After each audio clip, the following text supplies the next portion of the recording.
ಇದು SS digital channel, Shri ಸುಮಂಗಲಿ digital channel. ನೀವು ನೋಡ್ತಾ ಇದ್ದೀರಿ ಸುದ್ದಿ ಸಮಯ, ಸ್ಥಳೀಯ ಸುದ್ದಿಗಳಿಗಾಗಿ. ಸುದ್ದಿ ಸಮಯದ ಪ್ರಾಯೋಜಕರು Mahalakshmi jewellers, gold hub, main road, Kalaburagi.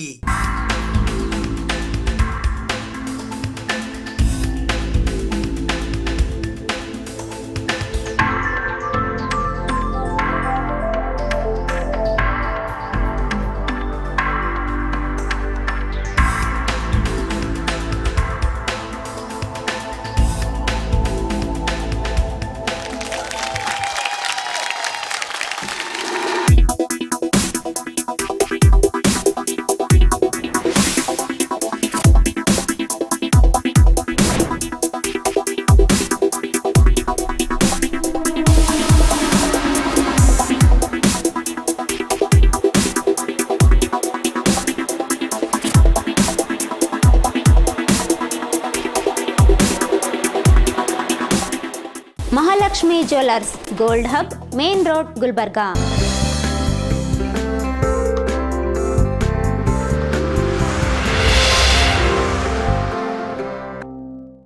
ಸುದ್ದಿ ಸಮಯಕ್ಕೆ ಸ್ವಾಗತ. ನಾನು ರಾಘವೇಂದ್ರ ಎಂ ಬೋಗ್ಲೆ. 2023-24ನೇ ಸಾಲಿನ ರಾಜ್ಯ ಬಜೆಟ್ನಲ್ಲಿ ಮುಖ್ಯಮಂತ್ರಿಗಳಾದ ಸಿದ್ದರಾಮಯ್ಯ ಅವರು ಕಾರ್ಯನಿರತ ಪತ್ರಕರ್ತರಿಗೆ ಉಚಿತ ಬಸ್ ಪಾಸ್ ಸೌಲಭ್ಯ ಕಲ್ಪಿಸಿದ್ದಕ್ಕೆ ಪತ್ರಕರ್ತರ ವತಿಯಿಂದ ಧನ್ಯವಾದಗಳನ್ನು ಸಲ್ಲಿಸಲಾಯಿತು. 2023-24ನೇ ಸಾಲಿನ ಕರ್ನಾಟಕ ರಾಜ್ಯ ಬಜೆಟ್ನಲ್ಲಿ ಮುಖ್ಯಮಂತ್ರಿಗಳಾದ ಸಿದ್ದರಾಮಯ್ಯನವರು ಗ್ರಾಮೀಣ ಪತ್ರಕರ್ತರು ಸೇರಿ ಎಲ್ಲಾ ಕಾರ್ಯನಿರತ ಪತ್ರಕರ್ತರಿಗೆ ಉಚಿತ ಬಸ್ ಪಾಸ್ ಸೌಲಭ್ಯ ಕಲ್ಪಿಸಿ ನುಡಿದಂತೆ ನಡೆದ ಮುಖ್ಯಮಂತ್ರಿ ಸಿದ್ದರಾಮಯ್ಯನವರಿಗೆ ಕರ್ನಾಟಕ ರಾಜ್ಯ ಕಾರ್ಯನಿರತ ಪತ್ರಕರ್ತರ ಸಂಘದ ರಾಜ್ಯಾಧ್ಯಕ್ಷರಾದ ಶಿವಾನಂದ ತಗಡೂರ್ ಅವರು ಧನ್ಯವಾದಗಳನ್ನು ತಿಳಿಸಿದ್ದಾರೆ.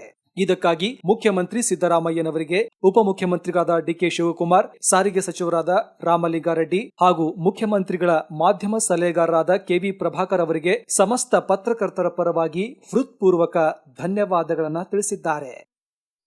ಆತ್ಮೀಯ ವೃತ್ತಿ ಬಾಂಧವರೇ, ಎಲ್ಲ ಪತ್ರಕರ್ತರಿಗೆ ನಮಸ್ಕಾರ.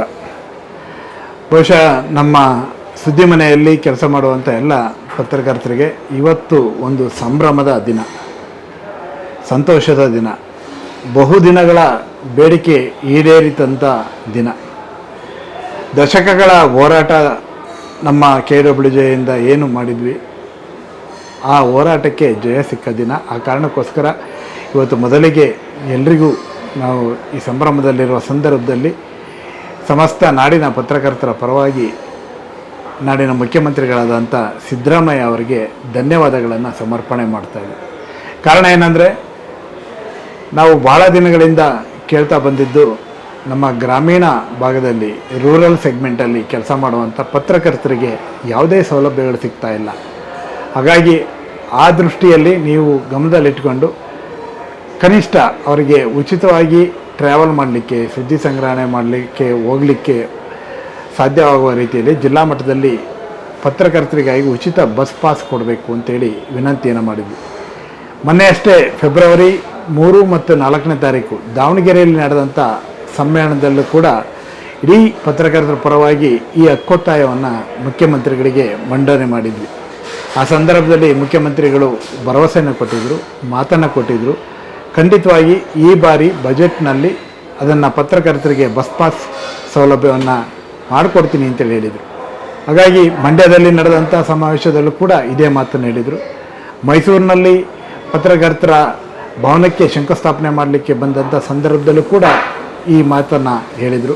ಹಾಗಾಗಿ ಅವರು ನುಡಿದಂತೆ ಅವರ ಮಾತನ್ನು ಈಡೇರಿಸುವ ಮೂಲಕ, ನಮ್ಮ ಬೇಡಿಕೆಯನ್ನು ಈಡೇರಿಸುವ ಮೂಲಕ ನುಡಿದಂತೆ ನಡೆದಿದ್ದಾರೆ. ಹಾಗಾಗಿ ನಾಡಿನ ಪತ್ರಕರ್ತರ ಪರವಾಗಿ ಮುಖ್ಯಮಂತ್ರಿಗಳಾದಂಥ ಸಿದ್ದರಾಮಯ್ಯ ಅವರಿಗೆ ವಿಶೇಷವಾಗಿ ಈ ನಿಟ್ಟಿನಲ್ಲಿ ನಮಗೆ ಹೆಚ್ಚಿನ ಸಹಕಾರವನ್ನು ಕೊಟ್ಟಂಥ ಮಾಧ್ಯಮ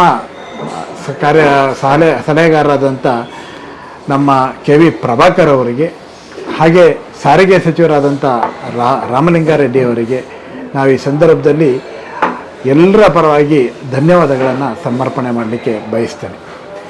ಹಾಗೆ ನಮ್ಮ ಪತ್ರಕರ್ತರಿಗೆ ವಿಶೇಷವಾಗಿ ನಾವು ರೂರಲ್ ಸೆಗ್ಮೆಂಟಲ್ಲಿ ಕೆಲಸ ಮಾಡುವಂಥ, ಗ್ರಾಮೀಣ ಭಾಗದಲ್ಲಿ ಕೆಲಸ ಮಾಡುವಂಥ ಪತ್ರಕರ್ತರಿಗೆ ಸರ್ಕಾರದಿಂದ ಯಾವುದೇ ಸವಲತ್ತುಗಳಿರಲ್ಲ. ಹಾಗೆ ಅವರಿಗೆ ವೇತನ ಕೂಡ ಭಾಳ ದೊಡ್ಡ ಪ್ರಮಾಣದಲ್ಲಿ ಇರಲ್ಲ. ಎಲ್ಲ ಸ್ಟ್ರಿಂಜರ್ಗಳಾಗಿ ಕೆಲಸ ಮಾಡ್ತಾ ಇರ್ತಾರೆ, ಬಿಡಿ ಸುದ್ದಿ ಸಂಗ್ರಹಕಾರರಾಗಿ ಕೆಲಸ ಮಾಡ್ತಾ ಇರ್ತಾರೆ. ಎಲ್ಲಿಂದಲೋ ಒಂದು ಇನ್ಸಿಡೆಂಟ್ ಆಗುತ್ತೆ, ಅಲ್ಲಿಗೆ ಹೋಗ್ಬೇಕಾಗತ್ತೆ, ಅಥವಾ ಯಾವುದೋ ಒಂದು ಕಾರ್ಯಕ್ರಮ ಅಲ್ಲಿಗೆ ಹೋಗ್ಬೇಕಾಗತ್ತೆ. ಹಾಗಾಗಿ ಕನಿಷ್ಠ ಸೌಲಭ್ಯ, ಆ ಸೌಲಭ್ಯವನ್ನು ನಾವು ಬಸ್ ಪಾಸ್ ಉಚಿತವಾಗಿ ಕೊಡಬೇಕು ಅನ್ನೋದು ದಶಕಗಳ ಹೋರಾಟ. ಚಿಕ್ಕಮಗಳೂರಿನಲ್ಲಿ ನಡೆದಂಥ ಸಮ್ಮೇಳನದಲ್ಲೇ ಇದು ಆಗ PGR ಸಿಂಧ್ಯಾ ಸಾರಿಗೆ ಸಚಿವರಿದ್ದಾಗಲೇ ಇದು ಮಂಡನೆ ಆಗಿದ್ದಂಥ ಬೇಡಿಕೆ ಇದೆ. ಅವತ್ತಿಂದ ಇವತ್ತಿನವರೆಗೂ ನಾನಾ ಕಾರಣಕ್ಕಾಗಿ ಅದು ಪೆಂಡಿಂಗ್ ಆಗ್ತಾ ಬಂದಿತ್ತು. ಆದರೆ ಇವತ್ತು ಆ ಬೇಡಿಕೆಗೆ ಒಂದು ಮುಕ್ತಿ ಸಿಕ್ಕಿದೆ. ಆ ಮೂಲಕ ಪತ್ರಕರ್ತರ ಬಹುದಿನಗಳ ಕನಸು ನನಸಾಗಿದೆ. ಹಾಗಾಗಿ ಇಡೀ ಸಮಸ್ತ ಗ್ರಾಮೀಣ ಪತ್ರಕರ್ತರೆಲ್ಲರಿಗೂ ಈ ಸೌಲಭ್ಯ ಸಿಗುವಂತೆ ಆಗಲಿ ಅಂತೇಳಿ ಆಶಿಸ್ತೇನೆ. ಈ ಬಜೆಟ್ನಲ್ಲಿ ಈ ಘೋಷಣೆಯನ್ನು ಮಾಡಿದಂಥ ಸಿದ್ದರಾಮಯ್ಯನವರಿಗೆ ವಿಶೇಷವಾಗಿ ಮತ್ತೊಮ್ಮೆ ನಾನು ಧನ್ಯವಾದಗಳನ್ನು ಸಲ್ಲಿಸ್ತೇನೆ.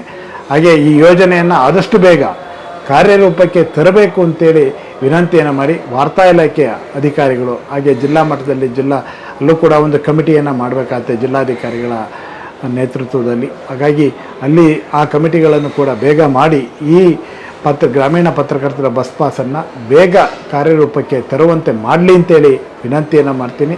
ಹಾಗೆ ಇದಕ್ಕೆ ಸಹಕಾರ ಕೊಟ್ಟಂಥ ಎಲ್ಲರಿಗೆ ಮತ್ತೊಮ್ಮೆ ಪ್ರಭಾಕರ್ ಅವರಿಗೂ ಕೂಡ ಅಭಿನಂದನೆಗಳನ್ನು ಸಲ್ಲಿಸ್ತೀನಿ. ಎಲ್ಲರಿಗೂ ನಮಸ್ಕಾರ, ಥ್ಯಾಂಕ್ ಯು. ಮಂಡ್ಯದಲ್ಲಿ ಜರುಗಿದ ಕಾರ್ಯನಿರತ ಪತ್ರಕರ್ತರ ಸಮಾವೇಶ, ಮೈಸೂರಿನಲ್ಲಿ ನಡೆದ ಪತ್ರಕರ್ತರ ಭವನ ಶಂಕುಸ್ಥಾಪನೆ ಕಾರ್ಯಕ್ರಮ ಮತ್ತು ದಾವಣಗೆರೆಯಲ್ಲಿ ಇತ್ತೀಚೆಗೆ ನಡೆದ 38ನೇ ಕಾರ್ಯನಿರತ ಪತ್ರಕರ್ತರ ರಾಜ್ಯ ಸಮ್ಮೇಳನದಲ್ಲಿ ಮುಖ್ಯಮಂತ್ರಿಗಳು ಕೊಟ್ಟ ಮಾತು ಇಂದು ನನಸಾಗಿದೆ ಎಂದು ರಾಜ್ಯಾಧ್ಯಕ್ಷರು ಸಂತಸ ವ್ಯಕ್ತಪಡಿಸಿದ್ದಾರೆ.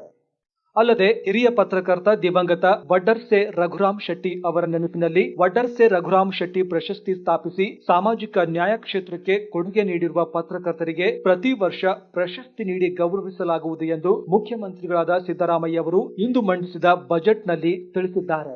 ಮತ್ತೊಂದು ವಿಶೇಷ ಸಂದರ್ಭದಲ್ಲಿ ನಾವು ಸಂಭ್ರಮ ಪಡುವಂಥ ಸಂಗತಿಯನ್ನು ನಿಮ್ಮೆಲ್ಲರ ಮುಂದೆ ಹಂಚಿಕೊಳ್ಳಕ್ಕೆ ಖುಷಿ ಆಗುತ್ತೆ, ಸಂತೋಷ ಆಗುತ್ತೆ. ಕಾರಣ ಏನಂದರೆ, ನಮ್ಮ ಕನ್ನಡ ನಾಡಿನ ಧೀಮಂತ ಪತ್ರಕರ್ತರಲ್ಲಿ ರಘುರಾಮ್ ಶೆಟ್ಟರು ಕೂಡ ಒಬ್ಬರು. ಬಹುಶಃ ನಿಮ್ಮೆಲ್ಲರಿಗೆ ಗೊತ್ತಿದೆ, ಅವರು ಸುದೀರ್ಘ ಅವಧಿಗೆ ಪತ್ರಿಕೋದ್ಯಮದಲ್ಲಿ ಸವೆಸಿದಂಥ ಹಾದಿ, ಅವರು ಬರೆದಂಥ ವರದಿಗಳು, ಅವರಿಗಿದ್ದಂಥ ಸಾಮಾಜಿಕ ಕಳಕಳಿ, ಅವರಿಗಿದ್ದಂಥ ಬದ್ಧತೆ ಬಹುಶಃ ನಾಡಿನ ಅನೇಕ ಪತ್ರಕರ್ತರುಗಳಿಗೆ ಇವತ್ತು ಆದರ್ಶ ಆಗಿದೆ. ರಘುರಾಮ್ ಶೆಟ್ಟರ್ ಅಂದರೆ ಬಹುಶಃ ತಮ್ಮೆಲ್ಲರಿಗೆ ನೆನಪಾಗುವಂಥದ್ದು ಅವರು ಪ್ರಜಾವಾಣಿಯಲ್ಲಿ ಬರೆದಂಥ ಅನೇಕ ವರದಿಗಳು. ಜೊತೆಗೆ ಅವರೇ ಒಂದು ತಂಡವಾಗಿ ಮುಂಗಾರು ಪತ್ರಿಕೆಯನ್ನು ಪ್ರಾರಂಭ ಮಾಡಿದ್ದನ್ನು ಯಾರೂ ಕೂಡ ಮರೀಲಿಕ್ಕೆ ಸಾಧ್ಯ ಇಲ್ಲ. ಒಂದು ದೊಡ್ಡ ಅಲೆಯನ್ನೇ ಎಬ್ಬಿಸಿದಂಥವರು ಕರಾವಳಿ ಭಾಗದ ಆ ರಘುರಾಮ್ ಶೆಟ್ಟರವರು. ಹಾಗಾಗಿ ಅವರ ಹೆಸರಿನಲ್ಲಿ ಇವತ್ತು ನಾಡಿನ ಮುಖ್ಯಮಂತ್ರಿಗಳಾದಂಥ ಸಿದ್ದರಾಮಯ್ಯ ಅವರು ಬಜೆಟ್ನಲ್ಲಿ ಘೋಷಣೆ ಮಾಡಿದ್ದಾರೆ. ಪ್ರತಿ ವರ್ಷ ರಘುರಾಮ್ ಶೆಟ್ಟಿ ಅವರ ಹೆಸರಲ್ಲಿ, ವಡ್ಡರ್ಸೆ ರಘುರಾಮ್ ಶೆಟ್ಟಿ ಅವರ ಹೆಸರಲ್ಲಿ ಪತ್ರಕರ್ತರಿಗೆ ಪ್ರಶಸ್ತಿಯನ್ನು ಕೊಡಲಾಗುವುದು ಅಂತ ಘೋಷಣೆ ಮಾಡಿದ್ದಾರೆ. ಹಾಗಾಗಿ ಇದನ್ನು ಕರ್ನಾಟಕ ಕಾರ್ಯನಿರತ ಪತ್ರಕರ್ತರ ಸಂಘ KWJ ಅತ್ಯಂತ ಅಭಿಮಾನದಿಂದ ಸ್ವಾಗತವನ್ನು ಮಾಡ್ತೀವಿ. ಮತ್ತೊಂದು ಕಾರಣ ಏನಂದರೆ, ನಮಗೆ ಇನ್ನೊಂದು ಸಂತೋಷ ಏನಂದರೆ, ರಘುರಾಮ್ ಶೆಟ್ಟರವರು ಬೆಂಗಳೂರಿನಲ್ಲಿ ಇದ್ದಂಥ ಸಂದರ್ಭದಲ್ಲಿ ನಮ್ಮ ಕರ್ನಾಟಕ ಕಾರ್ಯನಿರತ ಪತ್ರಕರ್ತರ ಸಂಘದ ಚುಕ್ಕಾಣಿಯನ್ನು ಹಿಡಿದು ಮುನ್ನಡೆಸಿದಂಥವ್ರು, ಇದಕ್ಕೊಂದು ದೊಡ್ಡ ಆಯಾಮವನ್ನು ನೀಡಿದಂಥವ್ರು, KWJ ಹೇಗಿರಬೇಕು ಅಂತೇಳಿ ಮುನ್ನಡೆಸಿ ತೋರಿಸಿದಂಥವ್ರು. ಹಾಗಾಗಿ ಅವ್ರನ್ನ ಈ ಸಂದರ್ಭದಲ್ಲಿ ನಾವು ನೆನಪು ಮಾಡ್ಕೊಳ್ಳೇಬೇಕು. ನಾಡಿನಾದ್ಯಂತ ಸುತ್ತಿ ಸಂಘಟನೆಯನ್ನು ಮಾಡಿದಂಥವ್ರು. 1974-75ರಲ್ಲಿ ಪ್ರಧಾನ ಕಾರ್ಯದರ್ಶಿಗಳಾಗಿ ನಮ್ಮ KWJ ಪ್ರಧಾನ ಕಾರ್ಯದರ್ಶಿಗಳಾಗಿ ಕೆಲಸವನ್ನು ಮಾಡಿದರು. ಅದಾದಮೇಲೆ 77ರಿಂದ 79ರವರೆಗೆ ರಾಜ್ಯ ಅಧ್ಯಕ್ಷರಾಗಿ ನಮ್ಮ KWJನ ಮುನ್ನಡೆಸಿದಂಥ ಕೀರ್ತಿ, ಹೆಗ್ಗಳಿಕೆ ರಘುರಾಮ್ ಶೆಟ್ಟರ್ ಅವರು. ಹಾಗಾಗಿ ಇವತ್ತು ಅವರ ಹೆಸರಿನಲ್ಲಿ ಇವತ್ತು ಈ ಪ್ರಶಸ್ತಿಯನ್ನು ಘೋಷಣೆ ಮಾಡಿರೋದು. ಪ್ರತಿ ವರ್ಷ ಪತ್ರಕರ್ತರಿಗೆ ಆ ಪ್ರಶಸ್ತಿಯನ್ನು ಕೊಡ್ತೀವಿ, ವಡ್ಡರ್ಸೆ ರಘುರಾಮ್ ಶೆಟ್ಟಿ ಅವರ ಹೆಸರಿನಲ್ಲಿ ಆ ಪ್ರಶಸ್ತಿಯನ್ನು ಕೊಡ್ತೀವಿ ಅನ್ನೋದು ನಮಗೆ ಅತ್ಯಂತ ಅಭಿಮಾನದ ಸಂಗತಿ, ಅತ್ಯಂತ ಪ್ರೀತಿಯ ಸಂಗತಿ. ಹಾಗಾಗಿ ಇಡೀ ನಾಡಿನ ಸಮಸ್ತ ಪತ್ರಕರ್ತರ ಪರವಾಗಿ ಗೌರವಿತವಾಗಿ ಅಭಿಮಾನದಿಂದ ನಾವು ಇದಕ್ಕೆ ಮುಖ್ಯಮಂತ್ರಿಗಳಿಗೆ ಅಭಿನಂದನೆಗಳನ್ನ ಸಲ್ಲಿಸ ಬಯಸ್ತೇನೆ. Thank you. ಇಂದು ರಥಸಪ್ತಮಿ ಅಂಗವಾಗಿ ಕಲಬುರಗಿಯ ವಿವೇಕಾನಂದ ಯೋಗ ಕೇಂದ್ರದ ವತಿಯಿಂದ ಗೋದುತಾಯಿ ನಗರದ ಶಿವಮಂದಿರದಲ್ಲಿ ಸೂರ್ಯ ನಮಸ್ಕಾರ ಕಾರ್ಯಕ್ರಮವನ್ನು ಹಮ್ಮಿಕೊಳ್ಳಲಾಗಿತ್ತು. ಯೋಗ ಶಿಕ್ಷಕರಾದ ನಿತ್ಯಾನಂದ ಬಂಡಿ ಅವರ ನೇತೃತ್ವದಲ್ಲಿ ರಥಸಪ್ತಮಿಯ ಅಂಗವಾಗಿ ಕಲಬುರಗಿ ನಗರದ ವಿವೇಕಾನಂದ ಯೋಗ ಕೇಂದ್ರದ ವತಿಯಿಂದ ಗೋದುತಾಯಿ ನಗರದ ಶಿವ ಮಂದಿರದಲ್ಲಿ ಸೂರ್ಯ ನಮಸ್ಕಾರ ಕಾರ್ಯಕ್ರಮವನ್ನು ಹಮ್ಮಿಕೊಳ್ಳಲಾಗಿತ್ತು. ತಮ್ಮ ಸುದೀರ್ಘ ಜೀವನದಲ್ಲಿ ನಿತ್ಯ ಯೋಗ ಮಾಡಿ ತಮ್ಮ ಆರೋಗ್ಯವನ್ನು ಸದೃಢವಾಗಿರಿಸಿಕೊಂಡ ಯೋಗ ಸಾಧಕರನ್ನು ಇದೇ ವೇಳೆ ಸನ್ಮಾನಿಸಲಾಯಿತು. ಇದರಲ್ಲಿ 97 ವರ್ಷದ ಬಸವರಾಜ್ ಕಾಮಶೆಟ್ಟಿ ನಿವೃತ್ತ ಶಿಕ್ಷಕರು, 79 ವರ್ಷದ ಮಹಿಳೆ ಶ್ರೀಮತಿ ಗುರಮ್ಮ ಸಿದ್ದಾರೆಡ್ಡಿ ಸಮಾಜ ಸೇವಕಿ ಬೀದರ್ ಮತ್ತು ಸುಮಾರು 70 ವರ್ಷಕ್ಕೂ ಅಧಿಕ ವಯಸ್ಸಿನ ಅರವಿಂದ್ ಹುಣಸಗಿ ನಿವೃತ್ತ ಬ್ಯಾಂಕ್ ಅಧಿಕಾರಿಗಳು ಇವರನ್ನು ಈ ವೇಳೆ ಸನ್ಮಾನಿಸಿ ಗೌರವಿಸಲಾಯಿತು. ಈ ಕಾರ್ಯಕ್ರಮದಲ್ಲಿ ಜಯಲಕ್ಷ್ಮಿ ಪಾಟೀಲ್, ಅಂಜನಾದೇವಿ, ಅಮೃತ ಮೈಲಾಪುರ್, ನಿತ್ಯಾನಂದ್ ಬಂಡಿ, ಸಚಿನ್, ಶಿವಾನಂದ್ ಪಾಟೀಲ್, ಚನ್ನಬಸಪ್ಪ ನಾಡಗೌಡ, ಗುರುನಾಥ್ ಗೌಡ, ಸಂಜಯ್ ರೇಣುಕಾ, ಅಭಿಜಿತ್ ಕಮಲಾಪುರ್ಕರ್ ಸೇರಿದಂತೆ ಅನೇಕರು ಉಪಸ್ಥಿತರಿದ್ದರು. ಇವರು ಸುಮಾರು ಬಾಲ್ಯದಿಂದಲೂ ಯೋಗವನ್ನು ಮಾಡ್ತಾ ಬಂದಿದ್ದಾರೆ. ಇವರು ಮೂಲತಃ ರಾಯಚೂರದವರು, ಆದರೂ ಸಹಿತ ಇಲ್ಲೇ ಕಲಬುರಗಿ ಶ್ರೀನಗರದಲ್ಲಿ ಮನೆ ಕಟ್ಕೊಂಡಿದ್ದಾರೆ. ಸೊ ಇವರು ರಿಟೈರ್ಡ್ ಬ್ಯಾಂಕ್ ಎಂಪ್ಲಾಯಿ, ಆದರೆ ರಿಟೈರ್ಡ್ ಬಟ್ ನಾಟ್ ಟೈರ್ಡ್. ಕೆಲವೊಬ್ಬರು ಸಾಧಕರಿದ್ದಾರೆ, ಅವರು ತಮ್ಮ ಜೀವನ ಪರ್ಯಂತ ಯೋಗವನ್ನು ಮಾಡಿ ಆರೋಗ್ಯವನ್ನು ಸರಿಯಾಗಿ ಇಟ್ಟುಕೊಂಡರು. ಭಾಳ ವಯಸ್ಸಾಗ್ಯದ, ಆದರೂ ಸಹಿತ ಯೋಗ ಮಾಡೋದು ಬಿಟ್ಟಿಲ್ಲ. ಅಂಥವ್ರದ್ದು ಒಬ್ಬೊಬ್ರದ್ದು ಅಂದರೆ ಪ್ರತಿ ಗ್ಯಾಪ್ನಾಗ ಒಬ್ಬೊಬ್ಬರಿಗೆ ಸನ್ಮಾನ ಮಾಡ್ತಕ್ಕಂಥ ಒಂದು ಕೆಲಸ ಮಾಡ್ತಾಯಿದ್ದೆ.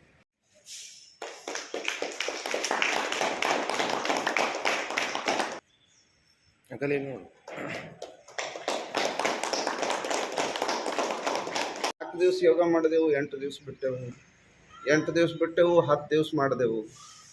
ಆ ರೀತಿ ಈಗ ನಾವೇನು ಇಲ್ಲಿದ್ದೀವಿ ಆ ಯೋಗ ಸಾಧಕರು ಹಂಗೆ ಮಾಡಲಿಕ್ಕೆ.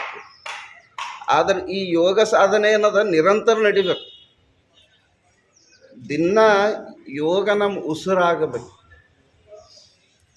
ಇವತ್ತು ಊಟ ಮಾಡ್ತೀವೋ ಇಲ್ಲ, ದಿನ ಊಟ ಮಾಡ್ತೀವಿ, ಒಂದು ದಿವಸ ತಪ್ಪಲಾರ್ದಂಗೆ. ಯಾರು ಹೇಳ್ತಾರೇನ್ರಿ? ನಮ್ಗೆ ಹೇಳಂಗೆ ಇಲ್ಲ. ಆದ್ರೆ ನಾವು ಯೋಗನೂ ಹಂಗೆ ಮಾಡ್ಕೋಬೇಕು ಜೀವನದಾಗ. ಅದಕ್ಕಾಗಿ ಅಂಥವ್ರಿಗೆ ಆಯ್ಕೆ ಮಾಡಿಕೊಂಡು ನಾನು ಇಲ್ಲಿ ಸನ್ಮಾನ ಮಾಡಲಿಕ್ಕತ್ತೀನಿ. ಹೋದ ಸಲ ಯೋಗ ಸಾಧಕರ ಕತೆ ಹೇಳಿದ್ದೆ, ಈ ಸಲ ಡೈರೆಕ್ಟ್ ಲೈವ್ ತಂದು ನಿಂದಿರ್ತೀನಿ. ಸೊ ಅವ್ರಲಿಂದ ನಾವೆಲ್ಲರೂ ಪ್ರೇರಣೆ ತಗೊಳ್ಳೋಣ ಅಂತ ಹೇಳ್ತಾ ಮುಂದಿನ ಈ ಸೂರ್ಯ ನಮಸ್ಕಾರದ ರೌಂಡಿಗೆ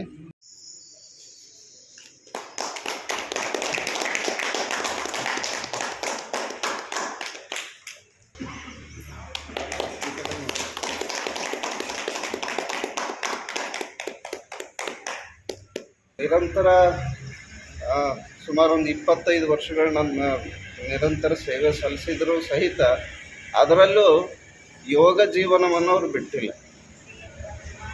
ನಿಜವಾಗ್ಲೂ ಹೇಳಬೇಕಂದ್ರೆ ಇವರ ಮಗ ಫೇಮಸ್ ಕಾರ್ಡಿಯಾಲಜಿಸ್ಟ್, ಆರ್ಥೋಪೆಡಿಕ್ಸ್. ಸೊ ಅವರು ತಮ್ಮ ಮಗನಿಗೆ ಮೆಡಿಕಲ್ ಓದಿಸಿರ್ಬೋದು, ಆದರೆ ತಾವು ಮಾತ್ರ ಈ ಯೋಗ ಸಾಧನೆಯನ್ನು ಬಿಟ್ಟಿಲ್ಲ. ಯೋಗ ಸಾಧನೆಯಿಂದ ಏನು ಲಾಭ ಅದ ಅಂತಕ್ಕಂಥದ್ದನ್ನು ಭಾಳ ಚಲೋ ಅರ್ಥಕೊಂಡಿದ್ದಾರೆ. ಸೊ ಅದ್ರ ಸಲುವಾಗಿ ಇಂಥ ಮಹನೀಯರಿಗೆ ನಾವು ನೋಡ್ಬೇಕು, ಗೊತ್ತಾಯ್ತಾ? ಸೊ ಸುಮಾರು ಈಗ ಇವ್ರದ್ದು 85 ವರ್ಷ ಮೇಲೆ ಆಗಿದೆ. ಅಂದರೂ ಸಹಿತ ನಿರಂತರವಾಗಿ ಯೋಗವನ್ನು ಮಾಡ್ತಾ ಇದ್ದಾರೆ. ಮನೆಯಲ್ಲೇ ಯೋಗ ಮಾಡ್ತಾರೆ, ಅಲ್ಲೇ ಇಷ್ಟು ವಾಕಿಂಗ್ ಮಾಡ್ತಾರೆ, ತಮ್ಮ ಹೆಲ್ತನ್ನು ತಾವು ಚೆನ್ನಾಗಿರ್ತೀವಿ. ಈ ರೀತಿ ನಾವು ದಿನ ಯೋಗ ಮಾಡಿದರೆ ನಮ್ಮ ಹೆಲ್ತ್ ನಮ್ಮ ಕೈಯಾಗಿರ್ತದೆ. ಇಂದು ರಥಸಪ್ತಮಿ. ರಥಸಪ್ತಮಿಯ ದಿನದಂದು ನನ್ನ ಆಹ್ವಾನಿಸಿ ಗೌರವಿಸಿದ್ದಕ್ಕಾಗಿ ಧನ್ಯವಾದಗಳನ್ನು ಸಲ್ಲಿಸುತ್ತೇನೆ. ನಾನು ಸಾಮಾನ್ಯ ಶಿಕ್ಷಕನಾಗಿ ಕಾಲೇಜ್ ಮಟ್ಟದವರೆಗೆ ಹಂತವಾಗಿ ಪಡೆಯುತ್ತಾ ಮನುಷ್ಯ ಪ್ರಯತ್ನ ಪಟ್ಟಾಗ ಯಾವುದಾದರೂ ಒದಗುತ್ತದೆ. ಆ ರೀತಿಯಾಗಿ ಈ ಯೋಗವನ್ನಂತಂದರೆ ಆರೋಗ್ಯದ ಭಾಗ್ಯ.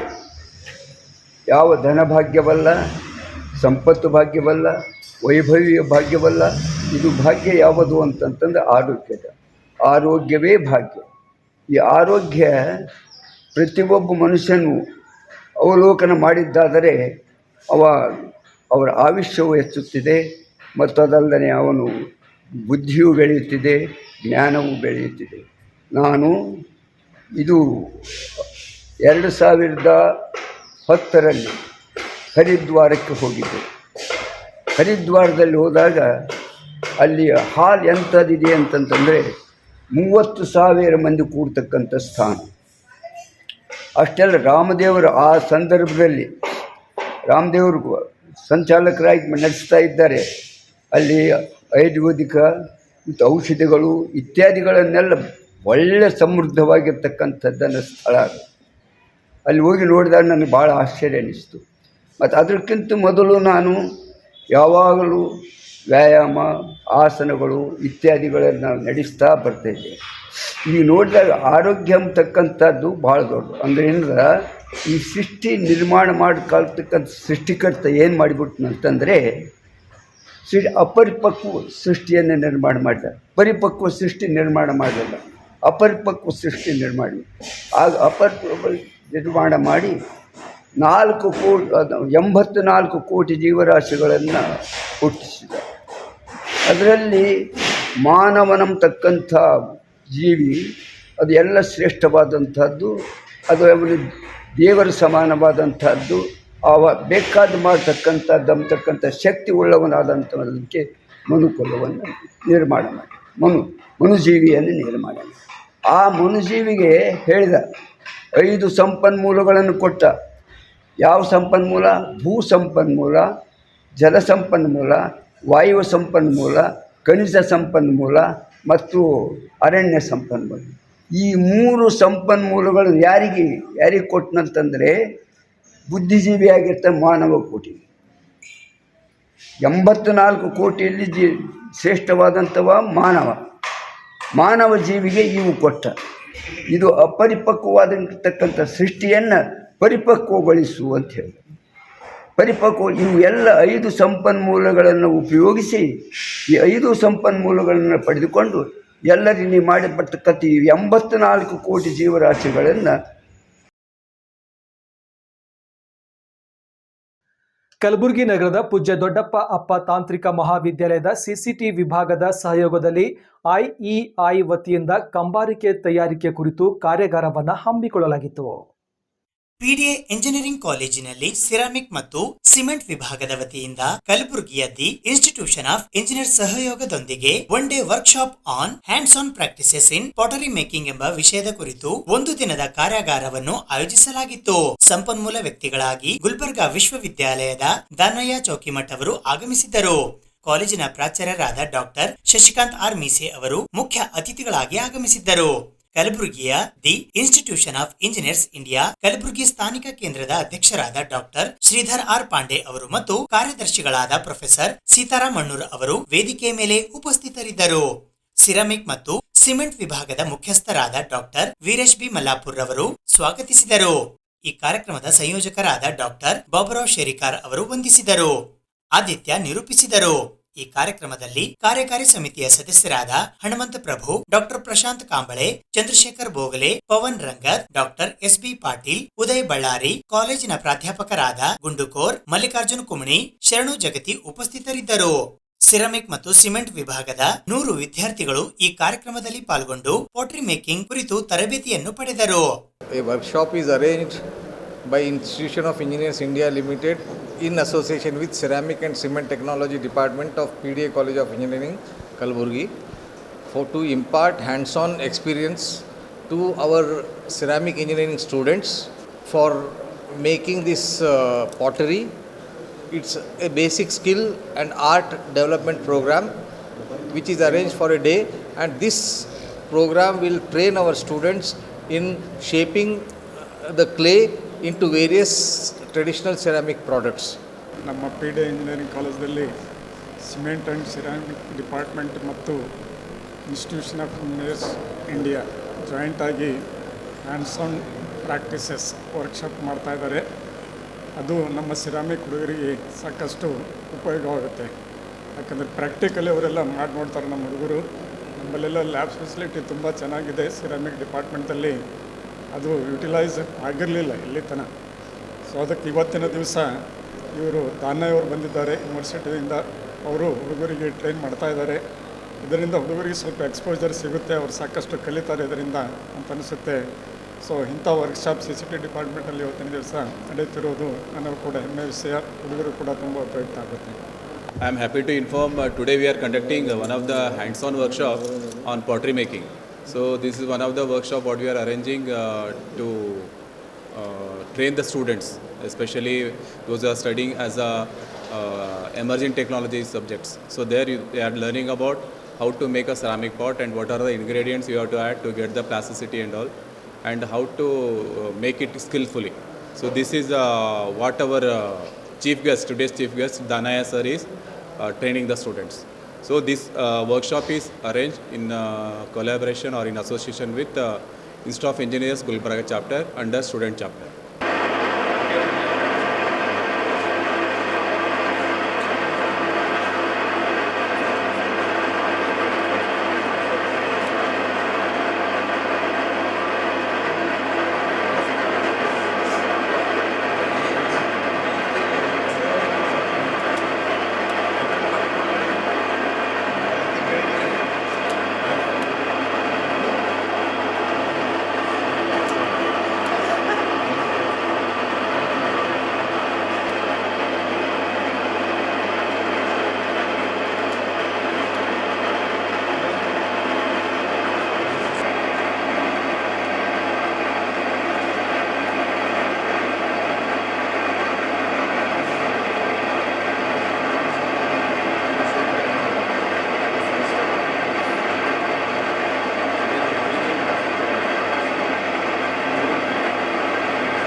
ಕಲಬುರಗಿ ನಗರದ ಮಹಾತ್ಮ ಬಸವೇಶ್ವರ ನಗರದಲ್ಲಿರುವ ವ್ಯಕ್ತಿತ್ವ ವಿಕಾಸ ಶಿಕ್ಷಣ ಸಂಸ್ಥೆ ಓಕ್ಳಿ ವಿದ್ಯಾಮಂದಿರದಲ್ಲಿ ಮಕ್ಕಳ ಚಿತ್ರಕಲಾ ಪ್ರದರ್ಶನ 19-2023-24 ಜರುಗಿತು.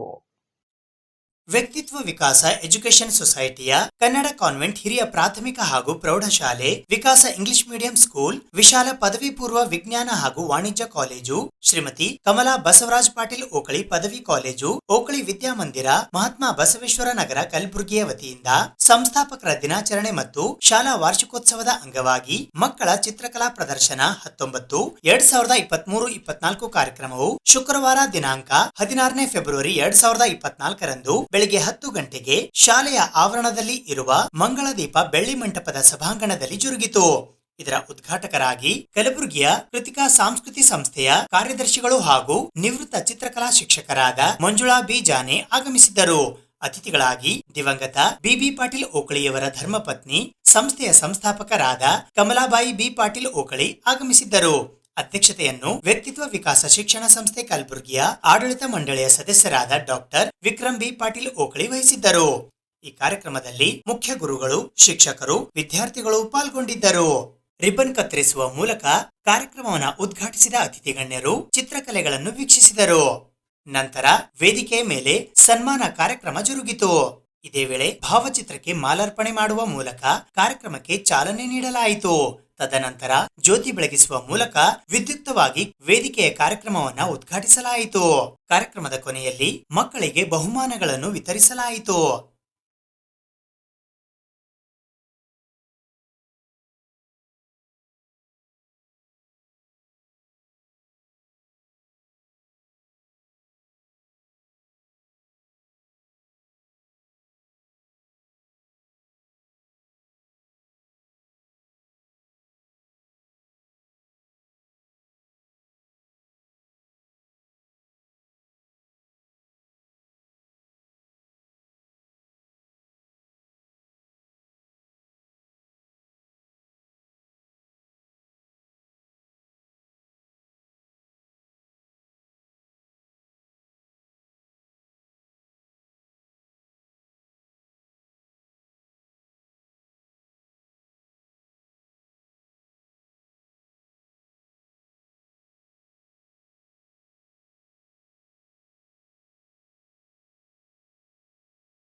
ಕಲಬುರಗಿಯವರಾಗಿರುವ ಗುರು ಬಂಡಿ ಅವರ ನಿರ್ಮಾಣದ ಧೀರ ಸಾಮ್ರಾಟ್ ಚಲನಚಿತ್ರ ಇಂದು ರಾಜ್ಯಾದ್ಯಂತ ಬಿಡುಗಡೆ ಕಂಡಿದ್ದು, ಕಲಬುರಗಿ ನಗರದ ಐನಾಕ್ಸ್ ಚಿತ್ರಮಂದಿರದಲ್ಲಿ ಬಿಡುಗಡೆ ಸಂದರ್ಭದಲ್ಲಿ ಅಭಿಮಾನಿಗಳಿಂದ ಸಂಭ್ರಮಾಚರಣೆ ಜರುಗಿತು. ಕಲಬುರಗಿ ನಗರದ ಸಿದ್ದಿಭಾಷಾ ದರ್ಗಾ ಎದುರುಗಡೆ ಇರುವ ಆರ್ಚಿಡ್ ಮಾಲ್ನ ಐನಾಕ್ಸ್ ಚಿತ್ರಮಂದಿರದಲ್ಲಿ ಕಲಬುರಗಿಯವರಾದ ಗುರು ಬಂಡಿ ಅವರು ನಿರ್ಮಾಣ ಮಾಡಿರುವ ಧೀರ ಸಾಮ್ರಾಟ್ ಚಲನಚಿತ್ರ ಬಿಡುಗಡೆಗೊಂಡಿದ್ದು, ಗುರು ಬಂಡಿ ಗೆಳೆಯರ ಬಳಗದ ವತಿಯಿಂದ ಚಿತ್ರಮಂದಿರದಲ್ಲಿ ಧೀರ ಸಾಮ್ರಾಟ್ ಪೋಸ್ಟರ್ಗೆ ಹೂಮಾಲೆ ಹಾಕಿ ಹಾಲಿನ ಅಭಿಷೇಕ ಮಾಡಿ ಕೇಕ್ ಕತ್ತರಿಸುವ ಮೂಲಕ ಪಟಾಕಿ ಸಿಡಿಸಿ ಸಂಭ್ರಮಾಚರಣೆಯನ್ನ ಮಾಡಲಾಯಿತು.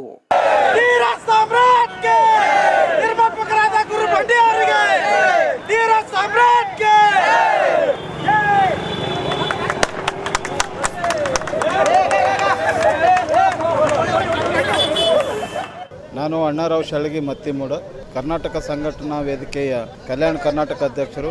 ಇವತ್ತಿನ ದಿವಸ ನಮ್ಮ ಕಲಬುರಗಿಯ ಹೆಮ್ಮೆಯ ಯುವ ಮಿತ್ರರು, ಆತ್ಮೀಯರು, ಸಹೋದರಾಗಿರ್ತಕ್ಕಂಥ ಗುರು ಬಂಡಿಯವರು ಇವತ್ತಿನ ದಿವಸ ಅವರು ಬಹಳ ವರ್ಷದ ಒಂದು ಕನಸು ಇವತ್ತು ನನಸಾದಂಥ ಒಂದು ದಿನ.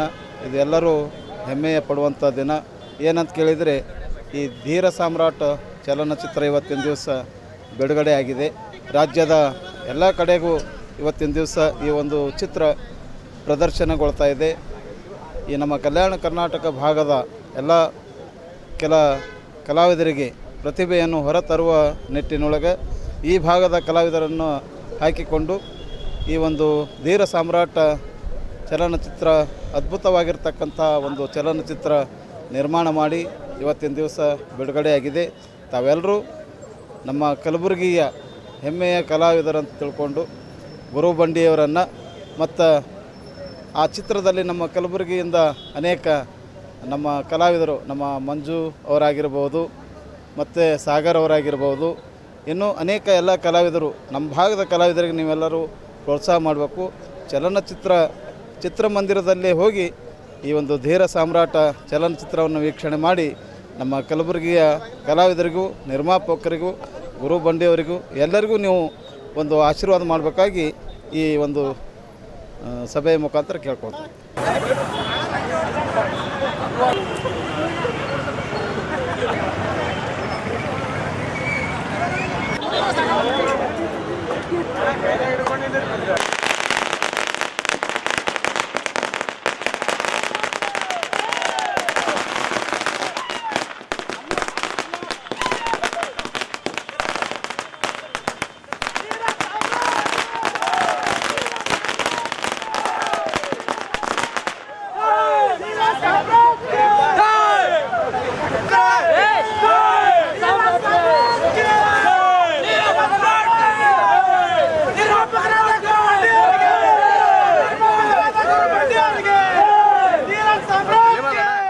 ಧೀರ ಸಾಮ್ರಾಟ ಚಲನಚಿತ್ರವನ್ನು ಈ ಗುಲ್ಬರ್ಗ ಇಡೀ ರಾಜ್ಯದಂತ ಬಿಡುಗಡೆ ಆಗಿದ್ದು ಖುಷಿ ತಂದ ವಿಷಯ. ನನ್ನ ಸ್ನೇಹಿತರಾದಂಥ ಗುರು ಬಂಡಿಯವರು ಈ ಚಿತ್ರದ ನಿರ್ಮಾಪಕರಾಗಿದ್ದಾರೆ. ಅವ್ರದ್ದು ಉದ್ದೇಶ ಒಂದೇ, ಈ ಕಲ್ಯಾಣ ಕರ್ನಾಟಕದ ಪ್ರತಿಭೆಗಳನ್ನು ಗುರುತಿಸಬೇಕು. ಈ ಕಲ್ಯಾಣ ಭಾಗದ ಪ್ರತಿಭೆಗಳನ್ನು ಇಡೀ ಕರ್ನಾಟಕ ರಾಜ್ಯ ತುಂಬ ಅವ್ರಿಗೆ ಪರಿಚಯ ಮಾಡಿಸ್ಕೊಡ್ಬೇಕು. ಕಲಾವಿದರನ್ನು ಪ್ರೋತ್ಸಾಹಿಸಬೇಕು ಅಂತ ಅನೇಕ ದಿನಗಳಿಂದ ಅವರು ಕಾರ್ಯಕ್ರಮ ಮಾಡ್ಕೊತಾ ಹೊಂಟಿದ್ದಾರೆ. ಹಾಗೂ ಕರ್ನಾಟಕ ರಾಜ್ಯೋತ್ಸವ ದಿನವನ್ನು ಅವರು ಪ್ರತಿ ವರ್ಷ ಆಚರಿಸ್ಕೊತಾ ಬರ್ತಾರೆ. ಮತ್ತು ಕಲ್ಯಾಣ ಕರ್ನಾಟಕದ ಕೋಗಿಲೆ ಅಮ್ಮ ಒಂದು ಇದನ್ನು ಮಾಡಿ ಅವರು ಇಲ್ಲಿ ಫೇಮಸ್ ಆಗಿದ್ದರು. ಹಾಗೆ ಅನೇಕ ನಮ್ಮ ಭಾಗದ ಕಲಾವಿದರನ್ನು ಬೆಳೆಸ್ಕೋತಾ ಬರ್ತಾ ಇದ್ದಾರೆ. ಹಾಗೆ ನಾನು ಕೂಡ ಈ ಪಿಕ್ಚರ್ದಲ್ಲಿ ಒಂದು ಸಣ್ಣ ಪಾತ್ರವನ್ನು ಮಾಡಿದ್ದೀನಿ. ಇವೆಲ್ಲರೂ ಈ ಟಾಕೀಸ್ಗೆ ಹೋಗಿ ಒಂದು ಪಿಕ್ಚರ್ ನೋಡಬೇಕಂತೇಳಿ ತಮ್ಮಲ್ಲಿ ಕಳಕಳಿಯಿಂದ ಕೇಳ್ಕೊಳ್ತೀನಿ. ಮತ್ತು ಈ ಗುಲ್ಬರ್ಗ ಭಾಗದ ಅಕ್ಕ ತಂಗಿಯವರು, ಅಣ್ಣ ತಮ್ಮದವರು ಎಲ್ಲರೂ ಟಾಕೀಸ್ಗೆ ಹೋಗಿ ಪಿಕ್ಚರ್ ನೋಡ್ಬೇಕಂತೇಳಿ ನನ್ನ ಮಾತನ್ನು ಮುಗಿಸ್ತೀನಿ.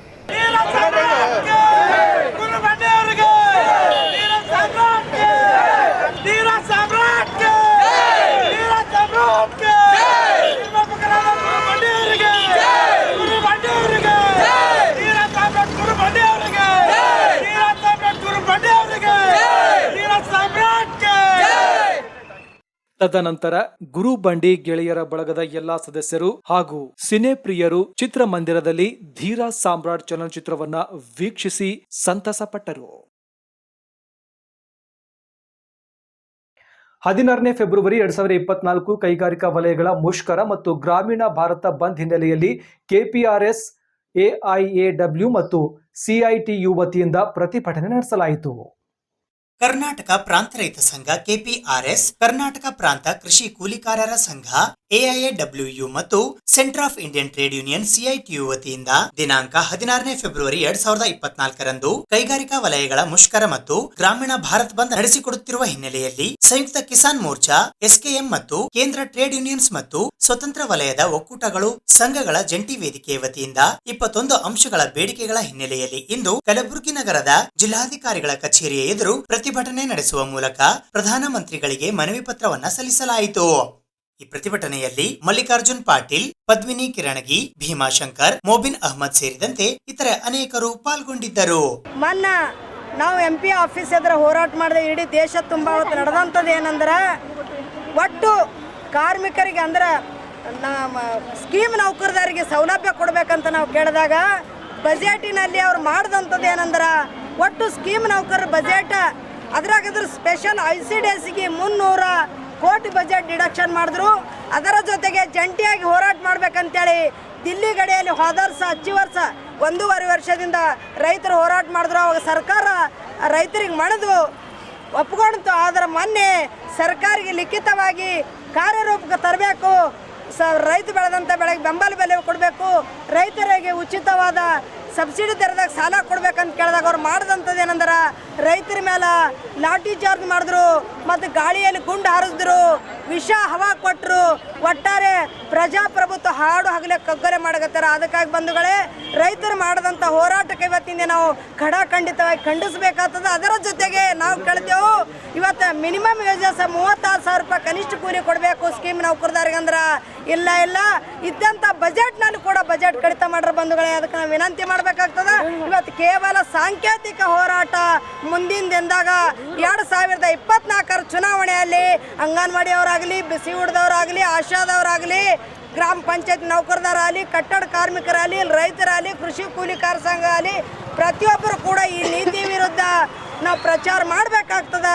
ಬೇಡಿಕೆ ಗೆಲ್ಲುವವರೆಗೂ ನಾವು ಈ ಸರ್ಕಾರದ ನೀತಿ ವಿರುದ್ಧ ದೊಡ್ಡ ಪ್ರಮಾಣ ಹೋರಾಟ ಮಾಡ್ಬೇಕಂತ ನಾವು ತೀರ್ಮಾನ ಮಾಡಿದ್ದೇವೆ. ನಾವು ಹೋರಾಟ ಮಾಡಬೇಕಾಗ್ತದೆ. 2024 ಚುನಾವಣೆಯಲ್ಲಿ ಇದೇ ನೀತಿ ಜಾರಿ ಮಾಡಿದ್ರಂದ್ರೆ ಅವ್ರಿಗೆ ಪಾಠ ಕಲಿಸ್ಬೇಕಾಗ್ತದೆ ಅಂತೇಳಿ. ಇವಿಷ್ಟು ನಮ್ಮ ಇವತ್ತಿನ ಸುದ್ದಿ ಸಮಯ. ಸ್ಥಳೀಯ ಸುದ್ದಿಗಳಿಗಾಗಿ ನೋಡ್ತಾ ಇರಿ ಸುದ್ದಿ ಸಮಯ. ಇದು SS ಡಿಜಿಟಲ್ ಚಾನಲ್, ಶ್ರೀ ಸುಮಂಗಲಿ ಡಿಜಿಟಲ್ ಚಾನಲ್. ನೀವು ನೋಡ್ತಾ ಇದ್ದೀರಿ ಸುದ್ದಿ ಸಮಯ, ಸ್ಥಳೀಯ ಸುದ್ದಿಗಳಿಗಾಗಿ. ಸುದ್ದಿ ಸಮಯದ ಪ್ರಾಯೋಜಕರು Mahalakshmi jewellers, gold hub, main road, Kalaburagi.